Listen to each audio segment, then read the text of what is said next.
दोस्तों आज मैं एक्सप्लेन करने वाला हूँ हाल ही में रिलीज़ हुई मूवी वध 2 को। यह एक क्राइम थ्रिलर है और इसकी स्टोरी बहुत ही इंटरेस्टिंग है। इसकी 9.1 रेटिंग है बुक माई शो पे।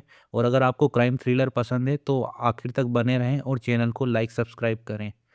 कहानी की शुरुआत होती है मंजू सिंह से, जिसे एक शादीशुदा कपल के मर्डर के आरोप में 28 साल की जेल हो जाती है। इल्ज़ाम था कि उसने सिर्फ कुछ पैसों के लिए दोनों को मार डाला था। फिर कहानी 28 साल बाद उसी जेल में शिफ्ट होती है। मंजू अब उम्र-दराज हो चुकी है और जल्द ही उसकी सज़ा पूरी होने वाली है। और इतने सालों में मंजू ने जेल में अच्छा खासा पहचान बना लिया था। वहाँ बाहर अपने एक जान-पहचान वाले को फ़ोन करके ज़रूरत का सामान अंदर मँगवा लिया करती थी। यहाँ तक कि उस पर काफ़ी उधारी भी बढ़ चुकी थी, लेकिन वह ज़रूरत के अलावा किसी से ज़्यादा बात नहीं करती थी। दूसरी तरफ शंभू था, जो मंजू से एक तरफ़ा प्यार करता था। मंजू के एक फ़ोन करते ही आज रात सामान जेल के अंदर आने वाला था। इसी बीच जेल में एक नया जेलर आता है, जिसका नाम प्रकाश है। प्रकाश जात-पात और ऊंच-नीच में बहुत विश्वास करता है। यहाँ तक कि उसने नए क्वार्टर का काम भी रुकवा दिया, क्योंकि उसे लगता था कि अलग-अलग जाति के लोग काम करेंगे तो उसका घर अपवित्र हो जाएगा। हालांकि एक बात साफ थी, उसकी सोच बहुत घटिया थी, लेकिन ड्यूटी के मामले में वहाँ काफ़ी सख्त और ईमानदार था। अब रात में मंजू एक गार्ड को पैसे देकर गेट खुलवा लेती है, क्योंकि आज शंभू आने वाला था। दरअसल शंभू आज अपने साथ दारू की बोतल भी लाया था, क्योंकि आज उसका जन्मदिन था। लेकिन इन सब बातों से मंजू को कोई खास फर्क नहीं पड़ता। थोड़ी देर बाद शंभू अपनी जिंदगी के बारे में बताता है। उसकी पत्नी बहुत अच्छी थी, लेकिन अब उसकी मौत हो चुकी है। अपने बेटे को पढ़ाने और विदेश भेजने के लिए उसने कर्ज लिया था। बेटा कामयाब तो हो गया, लेकिन शादी करके वहीं बस गया और अब शंभू को शायद ही कभी फ़ोन करता है। और इसी कर्ज को उतारने के लिए शंभू जेल में छोटी-मोटी चीज़ें और सब्जियां गैर कानूनी तरीके से अंदर लाता था और फिर उन्हें बाहर ले जाकर बेचता था। वहीं दूसरी तरफ मंजू की हालत यह थी कि अब उसे अपनी पुरानी जिंदगी की यादें भी धुंधली पड़ चुकी थी। उसे खुद नहीं पता था कि जेल से बाहर जाने के बाद वह कहाँ जाएगी, क्योंकि अब यही जेल उसका घर बन चुकी है और यहाँ के लोग ही उसकी दुनिया। इसके बाद शंभू सब्जियां लेकर बाहर जाने लगता है, लेकिन गेट पर गार्ड्स उसे चेकिंग के लिए रोक लेते हैं। एक गार्ड को शंभू की इस कमाई से पहले से ही चिढ़ थी, तो वह गुस्से में सब्जियां काटकर चेक करने लगता है। इस वजह से सब्जियां खराब हो जाती है और उन्हें मार्केट में बेचना मुश्किल हो जाता है। लेकिन शंभू मजबूरी में फिर भी अपने काम में लगा रहता है। अब अगले दिन एक और घटना होती है। नदीम, जो जेल का गार्ड था, नए जेलर प्रकाश के लिए एक वेलकम बोतल और फूल लेकर आता है। यह सब जेल में बंद एक गुंडे की तरफ से भेजा गया था। असल में जेल में एक बहुत बड़ा अपराधी बंद था, जिसका नाम केशव था, जो एक एमएलए का भाई था। उसी ने नदीम के हाथों यहाँ बोतल भिजवाई थी। लेकिन प्रकाश ने वहाँ बोतल वहीं तोड़ दी और नदीम को साफ साफ समझा दिया कि ऐसे गुंडों को सिर पर चढ़ाने की जरूरत नहीं है। यह बात साफ थी कि प्रकाश की सोच भले ही जात पात को लेकर गलत थी, लेकिन अपनी ड्यूटी पर वह पूरी ईमानदारी से रहता था। वहीं इसी बीच जेल में कुछ नए कैदी आते हैं और उनमें एक लड़की भी थी, जिसका नाम नैना था। नैना बहुत डरी हुई थी। उसे देखकर ऐसा लग रहा था जैसे वहाँ किसी अपराधी से ज़्यादा एक मजबूर इंसान हो। मंजू भी उसे देखते ही समझ गई थी कि नैना शायद निर्दोष है। बाद में बाकी कैदियों से मंजू को पता चलता है कि एक बैंक मैनेजर ने पैसों की हेराफेरी की थी और इल्ज़ाम नैना पर डालकर उसे जेल भिजवा दिया गया था। संभव है कि कुछ समय बाद वह छूट भी जाए। वहीं उसी रात मंजू अपने एक गार्ड दोस्त के साथ बैठकर दारू पी रही थी। मंजू का स्वभाव अच्छा था, हालांकि उस पर 2 खून का इल्ज़ाम था, लेकिन जेल में कई लोगों को लगता था कि शायद उसने वहां खून नहीं किया। लेकिन अब इन बातों से क्या फ़र्क पड़ता है। मंजू अपनी सज़ा लगभग पूरी कर चुकी थी और जल्द ही बाहर आने वाली थी। अगले दिन कुछ कैदियों की कोर्ट हियरिंग थी। उसी दौरान पहली बार केशव को ठीक से दिखाया जाता है। केशव कितना निर्दयी इंसान था, इसका अंदाजा इसी बात से लगाया जा सकता है कि गाड़ी में बैठने से पहले वह 2 छोटे पिल्लों को टायर के नीचे मरने के लिए रख देता है और कोई भी गार्ड उसे रोकने की हिम्मत नहीं करता। बस में बैठते समय केशव की नज़र नैना पर पड़ती है। नैना उससे बचने की कोशिश कर रही थी, लेकिन केशव जिस तरह से उसे देख रहा था, उससे साफ था कि उसके इरादे ठीक नहीं हैं। फिर कोर्ट पहुंचने के बाद केशव महिला वार्डन रजनी से नैना के बारे में सारी जानकारी निकलवा लेता है।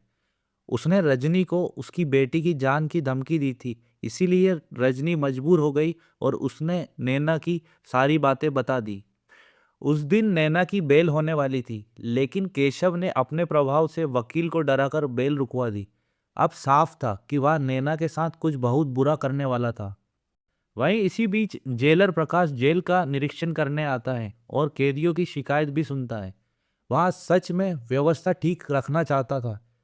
उसी दौरान जब मंजू प्रकाश सिंह नाम सुनती है तो वह अचानक चौंक जाती है, जैसे यह नाम उसके अतीत से जुड़ा हो, लेकिन उसे अभी ठीक से याद नहीं आता। उस रात नैना अकेले बैठकर रो रही थी क्योंकि वह जानती थी कि वह बेकसूर है।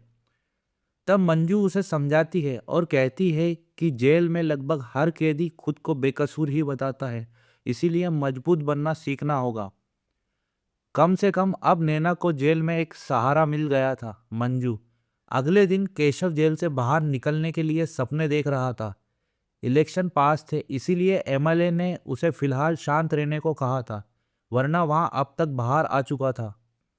लेकिन केशव का गुस्सा कभी भी फूट पड़ता था। एक छोटी सी बात पर वह एक बुढ़े धोबी को बुरी तरह पीट देता है।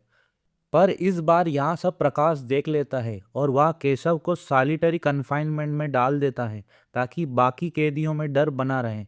लेकिन यहाँ मामला ऊपर तक पहुँच जाता है। एमएलए और आईजी तक दबाव पहुँचता है और आदेश आता है कि केशव को तुरंत बाहर निकाला जाए, वरना प्रकाश को ही किसी झूठे केस में फंसा दिया जाएगा।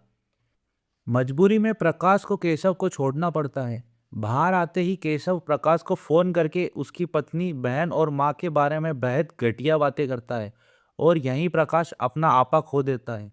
वह गुस्से में जेल के अंदर जाता है और केशव को बुरी तरह पीट देता है, इतना कि केशव ठीक से चल भी नहीं पा रहा था। इसके बाद वह उसे वहीं छोड़कर चले जाता है। उस रात ड्यूटी नदीम की थी, जो केशव का खास आदमी भी था। उधर नैना अपने सेल में नहीं थी और मंजू को नींद नहीं आ रही थी, इसीलिए वहाँ बाहर टहलने निकलती है। नैना को भी कुछ अजीब सी आवाज़ें सुनाई देती है, लेकिन सीन यहीं कट जाता है और अगली सुबह सब कुछ बदल चुका होता है। सुबह पता चलता है केशव रात में जेल से गायब हो गया है। अब जांच होना तय था और प्रकाश पर भी सवाल उठने वाले थे, लेकिन प्रकाश को अपनी चिंता नहीं थी। उसने स्टाफ से साफ कह दिया था कि जो सच है वही बताना। अगले दिन इंस्पेक्टर अतीत सिंह जांच के लिए आता है। प्रकाश उसके काम में कोई रुकावट नहीं डालता, बल्कि उसे शंभू के साथ केशव की सेल चेक करने भेज देता है। यहीं पर अतीत को पहली बार शंभू का व्यवहार थोड़ा अजीब लगता है। वह हर सवाल पर अनजान बनने की कोशिश करता है, जैसे उसे जेल के बारे में कुछ पता ही नहीं था। अतीत जो भी सवाल पूछता था, शंभू हर बार अनजान बनने की कोशिश करता था, जैसे उसे जेल के बारे में कुछ भी पता ना हो। इसके बाद अतीत केशव की सेल की तलाशी लेता है, लेकिन वहाँ कुछ खास नहीं मिलता, बस सामान टूटा फूटा पड़ा था। केशव जिस रात गायब हुआ था, उस रात ड्यूटी नदीम की थी, इसीलिए अतीत नदीम को बुलाकर उससे उस रात की पूरी जानकारी लेता है। नदीम अपनी गलतियां तो छुपा लेता है, जैसे कि वह अक्सर केशव की सेल खुली छोड़ देता था और उसके लिए काम करता था, लेकिन वह एक बात जरूर बता देता है कि उस रात प्रकाश बहुत गुस्से में आया था और उसने केशव को बुरी तरह पीटा था। फिर प्रकाश के जाने के बाद नदीम ने सबको उनके अपने सेल में बंद कर दिया था। इसके बाद अतीत एक एक करके सभी गार्ड्स और कैदियों से पूछताछ करता है, लेकिन सब एक ही कहानी दोहराते हैं, जैसे किसी ने पहले से सबको वही जवाब सिखा दिया हो। तभी अतीत को पता चलता है कि केशव नैना के पीछे पागल हो चुका था और वहाँ किसी भी तरह उसके करीब आना चाहता था। इसीलिए अतीत नैना को बुलाकर उससे भी पूछताछ करता है। नैना कहती है कि वह केशव को नहीं जानती, सिर्फ कोर्ट में उसे देखा था और कभी उससे कोई बात नहीं हुई। अब अतीत को शक होने लगता है कि जरूर कोई सच छिपाया जा रहा है और शायद सबको एक ही कहानी बोलने के लिए तैयार किया गया है। उस रात अतीत गार्ड्स को बैठकर बातें करते देखता है तो वहां भी कैजुअली उनके बीच जाकर बैठ जाता है, ताकि शायद बातचीत में कुछ नया पता चल सके। बातों बातों में अतीत को पता चलता है कि उस रात प्रकाश के अलावा शंभू भी जेल में आया था। शंभू जेल के अंदर उगाई गई सब्जियां लेने आया था। गार्ड्स बताते हैं कि जब बाहर जाते समय उसकी सब्जियां की चेकिंग की गई तो उस रात शंभू को बहुत गुस्सा आ गया था और वहां खुद ही सब्जियां काट काट कर दिखाने लगा था। यहीं पर कहानी फ्लैशबैक में जाती है और पता चलता है कि उसी रात शंभू सब्जियों के साथ साथ केशव की लाश भी बाहर ले गया था।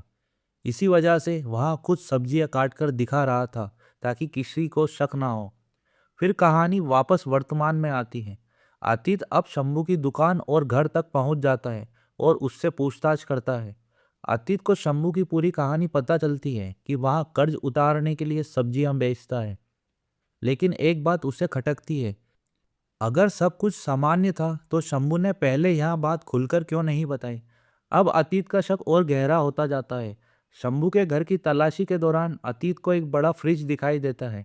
शंभू बताता है कि यहाँ उसे एक कैदी ने गिफ्ट किया था और वहाँ इसी में अपनी सब्जियां ताज़ा रखता है। असल में उसी समय केशव की लाश इसी फ्रिज में रखी हुई थी, लेकिन अतीत को इसका कोई पता नहीं चलता। उसे सिर्फ इतना शक होता है कि शायद शंभू लाश को अपनी सब्जियों वाली गाड़ी में बाहर ले गया हो, लेकिन गार्ड्स ने सब्जियों की चेकिंग भी की थी, इसीलिए उसके पास कोई पक्का सबूत नहीं था।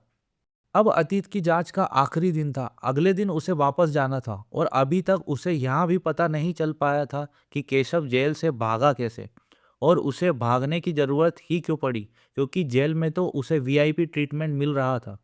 अगले दिन जाने से पहले अतीत प्रकाश से मिलता है और उससे पूछता है कि उसने केशव को इतनी बुरी तरह क्यों पीटा, जबकि जेलर का काम कैदियों को सुधारना होता है, ना कि उन पर हिंसा करना। यहाँ सब सुनकर प्रकाश गुस्सा हो जाता है। उसे लगता है कि यह उसकी जेल है और वहाँ किसी भी बदतमीज कैदी के साथ जैसा चाहे वैसा व्यवहार कर सकता है। तब अतीत कहता है कि वह यही बात अपनी रिपोर्ट में लिख देगा, लेकिन प्रकाश को इससे कोई फर्क नहीं पड़ता। वह यहाँ तक कह देता है कि अगर केशव उसे जेल के बाहर कहीं मिल गया तो वहाँ उसे जान से मार देगा। बस यही बयान उसके लिए भारी पड़ जाता है। अतीत की रिपोर्ट और ऊपर से राजनीतिक दबाव की वजह से प्रकाश को सस्पेंड कर दिया जाता है और मामला फिलहाल बंद कर दिया जाता है। उधर उसी रात शंभू केशव की लाश को जमीन में दफना देता है ताकि यह राज हमेशा के लिए छिप जाए। ऐसे ही 11 महीने बीत जाते हैं। इस दौरान मंजू भी अपनी सजा पूरी करके जेल से बाहर आ चुकी होती है। तभी एक दिन खबर आती है कि कंस्ट्रक्शन के दौरान जमीन से एक कंकाल मिला है। यह सुनते ही आईजी घबरा जाता है, क्योंकि वह लाश अगर केशव की निकली तो एमएलए का दबाव इतना होगा कि आईजी और अतीत दोनों की नौकरियां जा सकती है। इसीलिए आईजी तुरंत अतीत को फोन करता है और उसे फिर से उसी केस की जांच के लिए भेज देता है कि वहाँ पता लगाए लाश किसकी है और उसे किसने मारा। जांच के दौरान अतीत को उस कंकाल के पास एक अंगूठी मिलती है और उसी से पहचान की उम्मीद होती है। फोरेंसिक टेस्ट के बाद यह कंफर्म हो जाता है कि वह लाश केशव की ही है। अब आईजी अतीत को सिर्फ 3 दिन का समय देता है। 3 दिन में कातिल ढूंढना होगा, वरना अतीत की नौकरी जाना तय है। और पहले भी अतीत इस केस की जांच कर चुका था, लेकिन तब भी कुछ हाथ नहीं लगा था। अब 3 दिन में सच तक पहुंचना उसके लिए बहुत बड़ी चुनौती थी। अतीत दोबारा जेल पहुंचता है, लेकिन इस बार उसका तरीका बदल चुका था और सबसे पहले वह नदीम को बुलाता है, क्योंकि नदीम केशव का खास आदमी था और अतीत को पूरा यकीन था कि वह कुछ ना कुछ जरूर छिपा रहा है। इस बार अतीत सख्ती से पूछताछ करता है और आखिरकार नदीम सच बता देता है। नदीम बताता है कि उस रात प्रकाश से पिटने के बाद केशव ने महिला वार्डन रजनी को फोन किया था। रजनी महिला कैदियों की वार्डन थी। नदीम बताता है कि फोन आने के बाद केशव पीछे वाले गेट से महिला वार्ड में चला गया था। इसके बाद नदीम अपनी ड्यूटी खत्म होने तक का इंतजार कर रहा था, लेकिन जब केशव वापस नहीं आया तो उसने खाली सेल को बंद किया और चल दिया। उसके बाद क्या हुआ उसे कुछ नहीं पता। अब अतीत रजनी से पूछताछ करता है और इस बार रजनी भी सच बता देती है। रजनी बताती है कि उसके पति के ऑपरेशन के लिए केशव ने पैसे दिए थे और बदले में वहाँ कई बार केशव के साथ समय बिताती थी, लेकिन उस रात केशव ने उसे नहीं बल्कि नैना को बुलाया था। रजनी ने मना किया तो केशव ने उसकी बेटी को नुकसान पहुंचाने की धमकी दे दी। अपनी बेटी को बचाने के लिए रजनी मजबूर हो गई और नैना को डिस्पेंसरी में ले आई जहां केशव पहले से मौजूद था। नैना जाना नहीं चाहती थी लेकिन डर के कारण उसे जाना पड़ा। रजनी दोनों को वहीं छोड़कर अपने केबिन में आ गई और कुछ घंटों बाद वह नैना को लेने गई तो नैना बिल्कुल सामान्य थी। नैना ने कहा कि केशव पीछे वाले रास्ते से चला गया है, इसीलिए रजनी को भी कुछ शक नहीं हुआ। अतीश समझ जाता है कि रजनी ने बड़ी गलती की है लेकिन वहाँ उसे सजा नहीं दिला सकता जब तक नैना खुद शिकायत न करे। लेकिन नैना ने पहले कभी कुछ कहा ही नहीं था। इसके बाद अतीत नैना का पीछा करते हुए एक ज्वेलरी की दुकान तक पहुंचता है जहां नैना अब काम कर रही थी। अतीत उसे अकेले मिलने के लिए बुलाता है और उस रात की पूरी सच्चाई पूछता है। नैना पहले तो इनकार करती है लेकिन बाद में नैना पहले तो पूरा इल्ज़ाम खुद पर ले लेती है और कहती है कि उसी ने केशव को मारा था। फिर गुस्से में वो वहाँ से जाने लगती है लेकिन अतीत समझ चुका था कि नैना अकेले केशव जैसे आदमी को नहीं मार सकती। उसे यकीन था कि कोई और भी इस सब में शामिल है और नैना उसे बचाने की कोशिश कर रही है। इसीलिए अतीत नैना से वादा करता है कि अगर वह सच बता दे तो वह उस असली इंसान को बचाने की कोशिश करेगा। साथ ही वह यह भी कहता है कि उसके पास समय बहुत कम है। अगर उसने सच नहीं बताया तो कोई दूसरा इंस्पेक्टर आएगा और शायद वह नैना की मदद ना करे। अतीत की बातों में सच्चाई और हमदर्दी थी और आखिरकार नैना सच बताने के लिए तैयार हो जाती है। अतीत को नैना के साथ जो हुआ उसके लिए सच में हमदर्दी होने लगती है। शायद यही वजह थी कि नैना आखिरकार सच बताने के लिए तैयार हो जाती है। वहाँ बताती है कि उस रात केशव उसके साथ जबरदस्ती करने की कोशिश कर रहा था। तभी मंजू ने उसकी चीखें सुन ली और दौड़कर वहाँ पहुँच गई। मंजू ने पीछे से केशव पर हमला किया लेकिन केशव बहुत ताकतवर था और धीरे धीरे दोनों पर भारी पड़ने लगा। एक समय तो ऐसा आ गया कि वह मंजू को मार ही देता और उसी पल अपनी जान बचाने के लिए सेल्फ डिफेंस में मंजू ने केशव को मार दिया। इसके बाद नैना ने रजनी से झूठ बोला कि केशव पीछे वाले रास्ते से चला गया ताकि कोई अंदर आकर सच्चाई ना देख सके। सच जानने के बाद भी अतीत कुछ नहीं कहता और चुपचाप वहां से निकल जाता है। अब उसका अगला मकसद था मंजू को ढूंढना। नैना बता चुकी थी कि मंजू अब पहाड़ों में कहीं एक छोटी सी मैगी की स्टॉल चलाती है। अतीत पहले मंजू की जेल वाली सहेलियों से बात करता है, धीरे धीरे जानकारी जुटाता है और उसे यहाँ भी पता चल जाता है कि शंभू मंजू को पसंद करता था। आखिरकार अतीत उसी मैगी स्टॉल तक पहुँच जाता है जहाँ मंजू और शंभू दोनों मिलते हैं। रात में अतीत उनसे पूरी सच्चाई पूछता है। मंजू साफ साफ बताती है कि उसने केशव को जानबूझकर नहीं मारा, वहाँ सिर्फ अपनी जान बचा रही थी। लेकिन उसके बाद वहाँ डर गई और उसने शंभू से मदद मांगी और शंभू उस रात सब्जी लेने के बहाने जेल के अंदर आ गया और मंजू से पीछे वाला दरवाजा खुलवाया। मंजू का गार्ड से अच्छा रिश्ता था इसीलिए उसने रजनी के केबिन से चाबी लेकर गेट खोल दिया। इसके बाद शंभू ने केशव की लाश बाहर निकाल ली। शंभू कहता है मंजू ने खून नहीं किया, वध किया था, लेकिन कानून इन दोनों में फर्क नहीं समझता। अतीत अब भी सोच में था कि सच सामने लाए या मंजू को बचाएं। तभी शंभू एक और सच्चाई बताता है। वह कहता है कि केशव की लाश के पास दो अंगूठियां मिली थी, वह उसने खुद डाली थी और उसने जानबूझकर लाश को प्रकाश जेलर के बंगले के पीछे दफनाया क्योंकि उसे पता था कि वहां जल्द ही कंस्ट्रक्शन शुरू होगा और एक दिन लाश जरूर मिलेगी जिससे शक सीधे प्रकाश पर जाएगा। लेकिन अतीत किसी निर्दोष को फंसाना नहीं चाहता था और यहीं आता है कहानी का सबसे बड़ा ट्विस्ट। शुरुआत में जिस मर्डर केस में मंजू को सजा हुई थी, असल में वहाँ खून मंजू ने नहीं बल्कि प्रकाश ने किया था। दरअसल प्रकाश की भतीजी ने दूसरी जाति में शादी कर ली थी और अपनी जाति और मान सम्मान के नाम पर प्रकाश ने उस लड़की और उसके पति दोनों को मार दिया। मंजू ने यह सब देख लिया था इसीलिए प्रकाश ने उसे भी बेहोश कर दिया और पूरा इल्जाम मंजू पर डाल दिया। मंजू ने 28 साल की सजा किसी और के गुनाह के लिए काटी थी। तब जज के पास ताकत थी, उसने फैसला दिया। केशव की मौत वाली रात शंभू के पास ताकत थी, उसने फैसला लिया। और अब फैसला करने की ताकत अतीत के पास थी। अतीत बदल चुका था। इस बार उसने कानून की किताब से नहीं, इंसाफ की आवाज से फैसला लिया।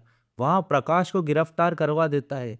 जेल में भी प्रकाश यही कहता रहता है कि उसने केशव का खून नहीं किया। तब अतीत उससे कहता है, केशव का नहीं, लेकिन आपने अपनी भतीजी और उसके पति का खून तो किया था। उसकी सजा तो आपको कभी मिली ही नहीं, तो अब एक खून की सजा सही। यहाँ सुनकर प्रकाश चुप हो जाता है और आखिरकार अपराध स्वीकार कर लेता है। उधर मंजू और शंभू अपनी नई जिंदगी शांति से जीने लगते हैं और इसी के साथ इस कहानी का अंत हो जाता है। यहाँ देर से ही सही, लेकिन इंसाफ आखिरकार हो ही जाता है।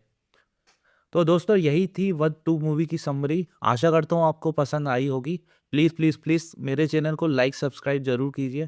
Thank you for watching.